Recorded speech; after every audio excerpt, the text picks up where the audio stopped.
자, 오늘 말씀 보겠습니다. 오늘 신명기서 14장 1절 2절이에요. 너희는 너희 하나님 여호와의 자녀이니 죽은 자를 위하여 자기 몸을 베지 말며 눈썹 사이 이마 위에 털을 밀지 말라. 너는 내 하나님 여호와의 성민이라. 여호와께서 지상 만민 중에서 너를 택하여 자기 기업의 백성을 삼으셨느니라. 아멘. 이 말씀이 뭐냐면 결국 이겁니다. 하나님의 백성들이에요. 거기도 여호와의 성민도 나오는데 하나님의 백성으로서 이 세상에서 우리가 만나게 되는 문제들이 있습니다. 문제들이라든지 신명기서 14장에는 뭐 음식이라든지 또는 또 여러 가지가 있어요. 그것에 대해서 우리가 어떤 태도를 가지고 살아가야 하는가라고 하는 것을 말씀하고 있는 겁니다.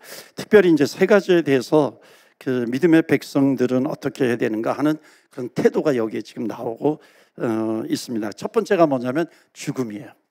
그러니까 죽음에 대해서 우리가 어떤 태도를 가져야 되는 것인가. 하나님의 성민들, 천국의 백성들은 어떤 태도를 가져야 하는가. 두 번째는 먹어야 될 것과 먹지 말아야 될 것은 무엇인가. 음식에 대한 규례가 나오고 또는 내가 가진 것을 가지고서 어떻게 해야 되는가라고 하는 그런 소유와 재물 11조에 대해서 다루고 있습니다. 오늘은 다 다루지는 못할 것 같아요. 특별히 이제 죽음에 대해서 우리가 다루고 죽음과 부활과 연결되는 그런 말씀을 잠깐 나누고 우리가 같이 기도하는 시간을 가지면 좋겠습니다.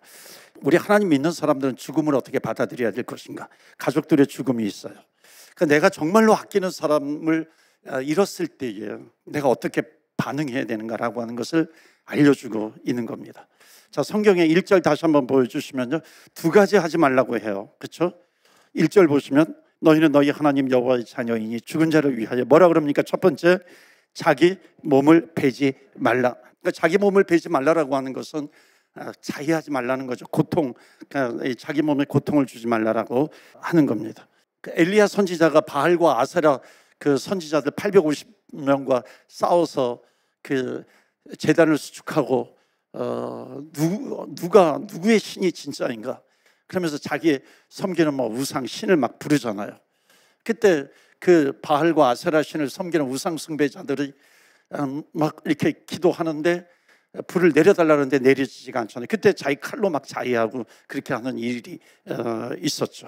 그러니까 이 당시에 고대 근동에서 그 우상을 섬기는 사람들이 가까운 사람들을 잃었을 때에 그 슬픔을 애도하기 위해서 자기의 몸을 칼로 이렇게 베는 겁니다.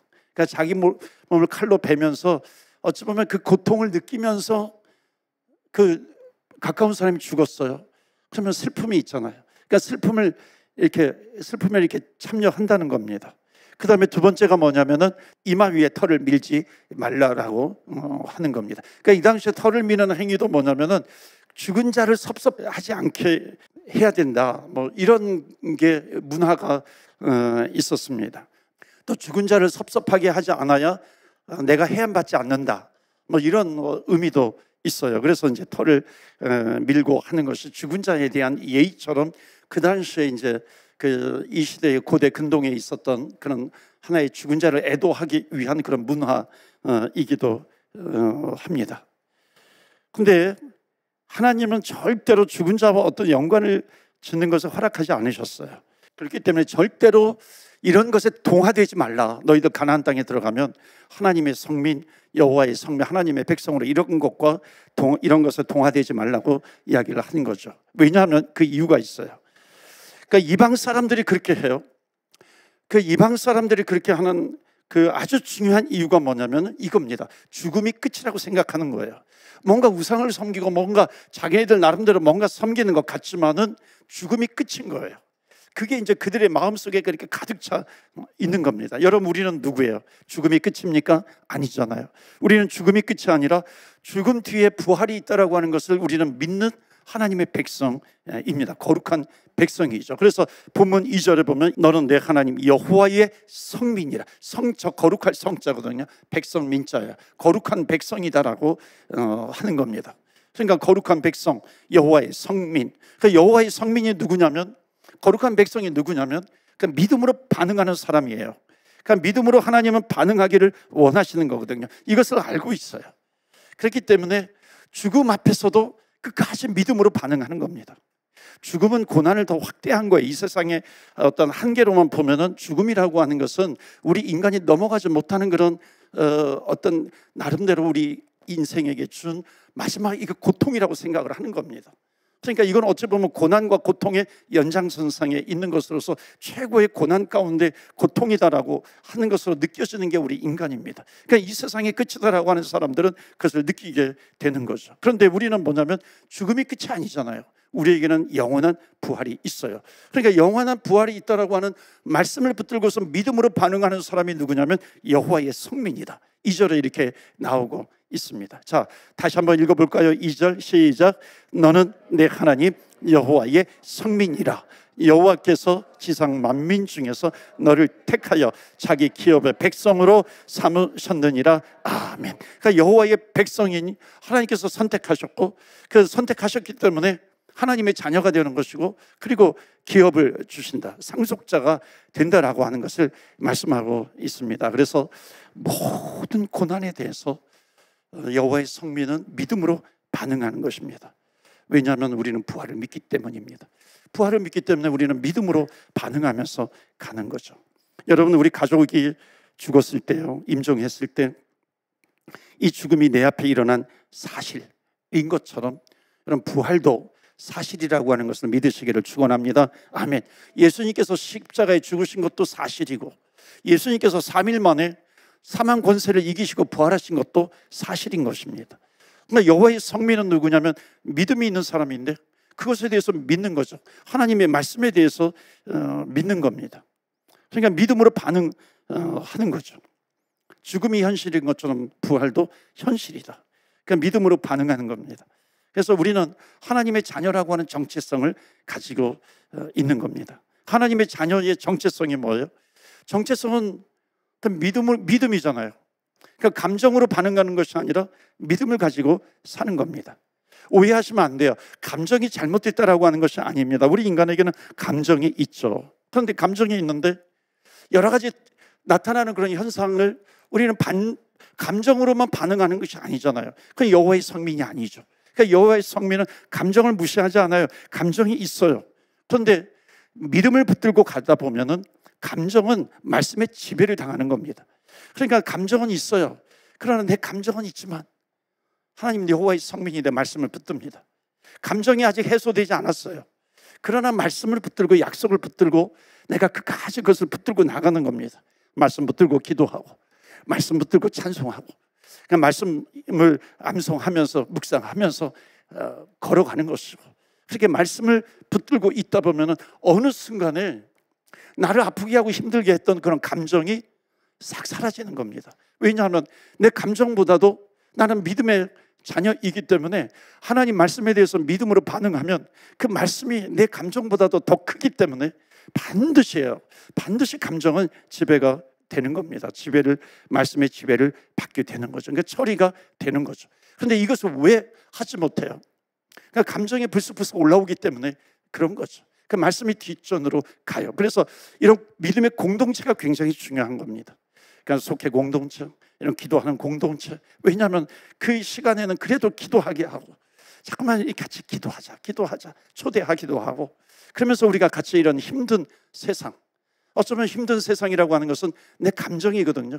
그러니까 그런 것을 우리가 이길 수 있는 것은 뭐냐면 바로 말씀이다라고 하는 겁니다. 그래서 말씀 붙들고 기도하고 찬양하는 거죠. 누가 나를 힘들게 해요? 그럼 보복하고 싶은 게 인지상정, 감정이라고 이야기를 하잖아요. 근데 말씀을 붙들어요. 그러니까 말씀을 붙들다 보니까 뭐라 그래요? 손으로 악을 이기라. 또 비슷한 말씀들이 너무나도 많이 나온단 말이죠. 그러니까 그 말씀을 붙들고 기도하고 찬양하는 겁니다. 부부 사이가 안 좋아요? 데살로니가 전서에 보면 거룩함으로 존귀함으로 아내를 대하라. 피차 사랑으로 대하라. 그러니까 이런 말씀이 있잖아요. 그런 말씀을 붙들게 되는 것이죠. 그러면은 말씀이 감정을 지배하게 되어 있습니다. 그 약속이에요. 죽음으로 이별이 아파요. 그렇잖아요. 그저도 우리가 장례식을 했었는데 말씀에 분명히 있어요. 나팔 소리가 나며 강림하실 때 주께서 그리스도 안에서 죽은 자는 반드시 먼저 일어나게 되고 살아서 믿는 자 들림받게 될 것이다. 공중에서 주님을 영접하게 될 것이다. 이게 약속입니다. 그러니까 그까지 약속을 붙들고 가는 거죠. 그러면 이길 수가 있는 겁니다. 환난, 고난이 있어요. 말씀이 있잖아요. 환난 가운데 담대하게 믿음을 지키라. 그러니까 담대하게 믿음을 지키라. 투병하고 있어요. 투병 생활. 말씀이 있어요. 치료의 광선을 비춰주리라. 질병도 없고 눈물도 없는, 한숨도 없는 그 천국에서 그 천국 바라보고, 천국 바라보면서 그 믿음을 흔들리지 말고 계속해서 믿음으로 반응하라. 이게 여호와의 성민이라는 것을 말씀하고 있습니다. 그래서 말씀을 먼저 붙들고 기도하며 믿음을 지켜나가다 보면은 반드시 감정을 이길 수 있는 힘을 주실 줄로 믿습니다. 아멘. 말씀이요, 치료의 광선을 비춰주리라 하는 거죠. 그 말씀을 붙드는 겁니다. 우리는 하나님의 자녀인 거죠. 그러니까 하나님은요, 반드시 응답을 주십니다. 왜? 여호와의 성민이기 때문에 그런 거죠. 여러분 보세요. 옆집 아이가 아무리 착해도, 착하게 살아도 그 아이에게 유산을 물려주지 않잖아요. 일반적으로. 물론 특별한 케이스는 있어요. 그냥 일반적으로 그렇지 않잖아요. 그러나 내 자녀에게는 물려줄 수 있는 겁니다. 그러니까 예수님을 나의 구세주로 영접하고 예수님을 나의 로드, 마이 로드 주님으로 영접을 해서 이 영접한 것은요, 어마어마한 거예요. 왜냐하면 하나님의 상속자가 된 겁니다. 그래서 여기 2절 말씀에서도 보면은 하나님께서 택하여서 하나님의 자녀가 된 거거든요. 하나님의 자녀가 되었다라고 하는 것은 상속자가 된 겁니다. 자기 기업의 백성으로 삼으셨느니라 라고 하는 거죠. 그러니까 뭐냐면 말씀 붙들고 기도하면 반드시 하나님께서 응답을 주신다, 안 주신다? 주시는 줄로 믿습니다. 아멘. 왜냐하면 너는 여호와의 성민이야, 하나님의 백성이야. 예수님을 나의 구세주와 주님으로 영접했어요. 믿음으로 반응하면서 살아가는 겁니다. 믿음으로 말씀을 붙들고 기도하면서 나아가요. 그러니까 옆집 아이에게는 유산을 물려주지 않지만 내 아이에게는 물려주잖아요. 하나님께서 나를 하나님의 자녀 삼아 주셨는데, 하나님께서 상속자 삼으셨는데 응답을 안 해주시겠어요? 응답을 해 주시는 것이죠. 그러니까 이런 믿음을 가지고 기도하면서 나아가는 겁니다. 그러니까 기도하다 보면 두려움도 사라지고 감정도 이기게 되고, 그것뿐만인가요? 또 하나님께서 응답해 주셔서 지혜도 주시는 거잖아요. 때로는 그것을 헤쳐나갈 수 있는 그런 방법도, 전략도 주시고 그렇게 하는 거거든요. 아니면 이것도 아니면 기적적으로 상식을 초월해서, 상상을 초월해서 역사하시는 그 하나님, 그 길을 열어주시는 하나님을 반드시 체험한다라고 하는 겁니다. 기러기 가정으로 4년 떨어져 있다가 그 캐나다에서 합친 부부가 그런 얘기를 하더라고요. 꿀이 쏟아지는 기간은 한 달도 가지 않더래요. 그러면서 목사님 같이 살기가 너무 힘들어요. 아내가 변했대요. 근데 아내는 남편이 변했다 그래요. 그러니까 서로 변했다고 그러는 겁니다. 그러니까 서로 당신이 변했다 그러니까 해결이 되지 않는 거죠. 이 감정이 앞서게 되는 것이고, 그러니까 권면을 받아들이고 기도하고 뭔가 노력을 하고 이렇게 내려놓으려고 하고, 그러니까 상담도 하고 그러는 가운데 저도 그들을 위해서 기도하니까 깨달음을 주시더라고요. 깨달음이 뭐냐면 4년 떨어져 있었던 다음에는 같이 이렇게 합치게 되면 적어도 4년은 힘들 수 있으니까 최소한 4년은 마음에 안 드는 것이 있어도 서로 이해해 주려고 노력하고, 힘들 때 이해가 안 돼도 위로해 주고, 그렇게 4년이 지나면 좋아진다는 겁니다. 이 방법 때문에 살아난 가정이 제법 돼요. 이게 최소한 4년은 견디는 거죠. 물론요, 성령님께서 역사하시면 하루아침에 해결이 돼요. 그렇지만 성화의 과정이 필요하거든요. 그러니까 인격 형성이라고 하는 것은 시간이 필요해요. 근데 시간이 필요한데 그냥 시간이 해결해 주나요? 그렇지 않죠. 여호와의 성민, 하나님의 백성들은 믿음으로 반응하는 겁니다. 그러니까 믿음으로 반응하는 것이 뭐예요? 말씀이죠. 그러니까 말씀을 붙들고 그 말씀대로 내가 순종하는 거죠. 그러니까 순종을 하다 보면은 나름대로 기간을 선정해 놓고, 그래도 내가 최소한 4년은 가야지, 5년은 가야지, 6년은 가야지라고 하는 겁니다. 중요한 것은 먼저 말씀을 붙들고 기도하고 지혜해 주시면 순종하고 함께 헤쳐가는 겁니다. 여러분, 성전 세움도 쉽지 않아요. 어떻게 해요? 말씀 붙들어야 되는 것이죠. 학교에서 뭐라 그래요? 두려워 말라, 놀라지 말라. 은도 내 것이고 금도 내 것이다. 나중 영광이 이전 영광보다 크리라. 하나님의 말씀이거든요. 그러니까 말씀 붙들고 계속해서 가는 겁니다. 기도하고 믿음으로 나아가는 거죠. 에스라서에 보니까요, 제가 어저께 읽었던 말씀인데, 성전의 기초를 놓으니까 백성들이 돌아와가지고, 포로기에서 돌아와가지고 성전의 기초들을 놓으니까 기초를 딱 놓으니까 통곡의 소리가 들리는 겁니다. 그러니까 포로 전에 그 성전이 예루살렘 성전을 보았던 사람들이 있거든요. 1세대가. 그러니까 그런 사람들이 성전의 기초돌이 딱 놓으니까 통곡 소리가 나는 거예요. 대성통곡을 하는 겁니다. 한편으로는 기쁘기도 하고 한편으로는 회개가 되기도 하고, 그러면서 함성 소리로 변하게 되는 것이고, 그 함성 소리가 즐거운 소리로 변하게 되는 것이고, 그 함성 소리, 즐거운 소리가 그냥 계속해서 이렇게 퍼져나간다는 겁니다. 멀리까지 들린대요. 여러분, 이민교회에서 성전 건축하는 기회를 주셨는데 이게 축복인데 나중에 밴쿠버에도 들리고 미국에도 들리고 한국에도 들린다는 겁니다. 덤으로 주시는 축복이 뭔지 아세요? 보이는 성전만이 아니라 보이지 않는, 지난주 주일 설교, 보이지 않는 담도 무너지고 예수님 중심의 성전이 되어가는 것, 이점은 하나님께서 주시는 축복이잖아요. 함께 세워가는 성전이 되는 것이죠. 그렇다면 그 성전에서 주께 영광 돌리고 자녀 차세대들이 일어나게 되는 것이고, 거룩한 영향력을 끼쳐나가는 것이고, 나름대로 하나님께서 보여주는 사인이 있고 상징하는 것이 있는 겁니다. 그래서 오늘도 우리가 말씀 붙들고 기도합니다. 믿음으로 고난의 시간을 지나갈 때 안 믿는 사람들이 결국은 말씀 붙들고 믿음으로 반응해요. 여호와의 성민은 믿음으로 반응하는 거잖아요. 그 말씀을 붙들잖아요. 그 말씀을 붙들고 믿음으로 반응하면서 나아갈 때에 그것을 주변에 있는 사람들이 그것을 본다는 거예요. 저 사람은 무엇을 믿고 있나 궁금해한다는 거예요. 뭔가 여호와의 성민은 다르구나. 자기들은 상식선에서 살고 있어요.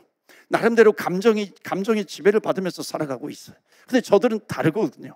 왜냐하면 믿음이 있어요. 말씀이 있는 겁니다. 그래서 예수님께서 뭐라고 말씀하시냐면 너희들은 세상에서 빛과 소금이라 그랬습니다. 여러분, 괜히 빛이 됩니까?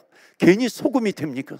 말씀을 붙들고 믿음으로 반응하면서 살아가는 것이죠. 그 말씀을 붙드니까 순종하면서 살아가니까 세상 사람들이 볼 때 세상 사람들과 일반적으로 그 사람들과 살아가는 방법이 다른 겁니다. 그래서 세상에서 빛이다, 소금이다라고 말씀하는 겁니다. 저는 목회를 하면서 장례 예배를 여러 번 치르게 되는데 몇몇 잊지 못할 그런 가정들이 있어요. 한 젊은 한 가정을 이렇게 잊을 수가 없습니다. 아내 되시는 분은 제가 밴쿠버 오기 전까지는 집사님이셨는데 한국에서 저기 캐나다에 있다가 한국으로 이제 들어가신 분인데, 캐나다에 있을 때 이 아내 되시는 분은 믿음이 없었어요. 남편 되는 집사님 따라서 교회 오기도 하고, 남편이 출장 가면은 나타나지 않고 하는 그런 분이었습니다. 그러니까 이민 온 지 한 2년쯤 되어갈 때 어린 두 자녀를 남기고 남편 집사님이 세상을 떠나게 되었어요. 그러니까 너무너무 상심이 큰 거죠. 왜 하나님이 계시면 왜 나에게 이런 일이 일어나냐. 쓰러지기도 몇 번 쓰러지기도 하고 정말 오랫동안 이렇게 슬픔 가운데 지내게 됐어요. 저희 아내와 함께 계속 찾아가서 위로하고, 또 속해 인도자분이 얼마나 지극정성으로 또 기도해 주었는지 모릅니다. 나중에 이제 캐나다 생활을 정리하고 한국으로 들어가게 되었어요. 많은 중보기도 하고. 밴쿠버에 오기 전에 제가 이제 그 가정을 이제 만났습니다. 그분의 고백이 뭐냐면 180도가 바뀌었더라고요. 하나님이 계세요. 목사님, 하나님 살아계시더라고요. 저는 이제 주님 없으면 못 사는 가정이 되었어요.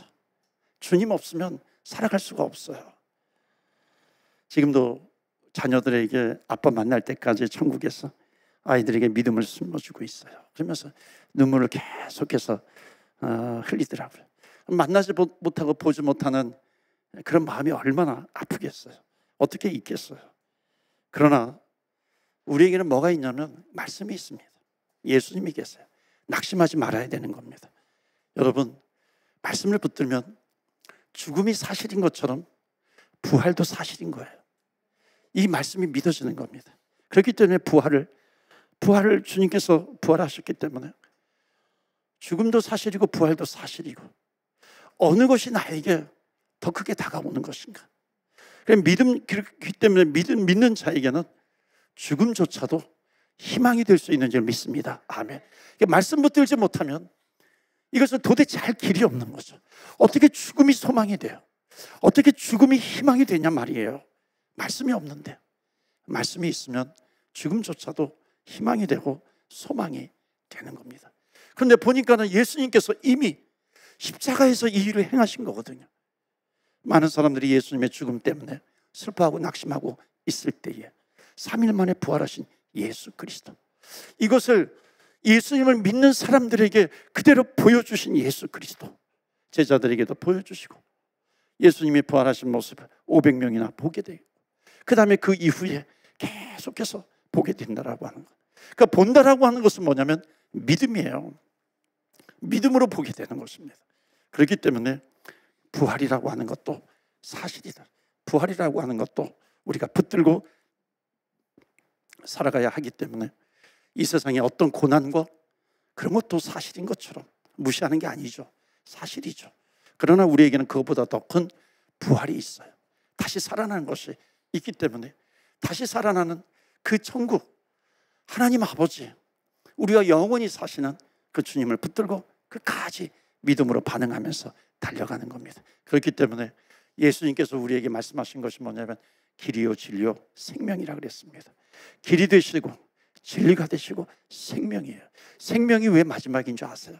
주님께서 주신 생명은 이 땅에서의 그 목숨 이런 것만이 아니라 영원히 주님과 함께 사는 그 생명을 우리에게 주신 것이고, 그 생명이 우리에게 있기 때문에 이 땅에서 어떤 고난과 두려움, 염려 이런 것이 있어도 주님 붙들고서 승리하게 되는 겁니다. 주님만이 아니라, 죽음만이 아니라 모든 고난에 대해서도 마찬가지입니다. 홍해바다 앞에서 두려워 떨잖아요. 하나님께서 모세에게 말씀하신 것이 뭐예요? 너는 가만히 있어라. 여호와께서 어떻게 하시는가 보아라. 부활신앙입니다. 여러분, 부활신앙으로 승리하시는 저와 여러분 되시기를 주의 이름으로 축원합니다. 아멘. 여러분, 우리가 이 땅에 아픔을 만날 수 있고 고난을 만날 수 있고 또 죽음의 또 그것 때문에 이별의 아픔도 있을 수 있습니다. 그러나 우리는 여호와의 성민이라, 여호와의 성민은 믿음의 백성으로 살아가는 겁니다. 어떤 환경 가운데서도 믿음으로 반응하며 살아가는 겁니다. 이 시간에 우리 기도할 때 하나님 믿음으로 반응하며 살아가게 하여 주옵소서. 그 믿음으로 반응하는 것이 뭐냐면 예수님의 부활이에요. 또 부활의 첫 열매가 있기 때문에 우리에게도 부활을 약속해 주신 것입니다. 그렇기 때문에 하나님 부활의 소망을 잃지 않게 하여 주옵시고, 이 땅의 아픔과 슬픔까지도 주님의 능력을 힘입어서 넉넉하게 이기고 극복하며 나아가게 하여 주옵소서. 그 능력으로 그 거룩함을 가지고 세상을 살아갈 때 하나님, 세상 속에서 세상과 보타면서 살아가는, 그러므로 여호와의 성민인 것을 부정하면서 사는 것이 아니라 여호와의 성민에게 믿음으로 반응하며 말씀 붙들고 기도하기에 예수의 능력으로, 성령의 능력으로 살아가는 저희들 되게 하여 주시옵소서. 우리 다 같이 주의 이름 한번 부르며 기도하며 나아갑니다. 주여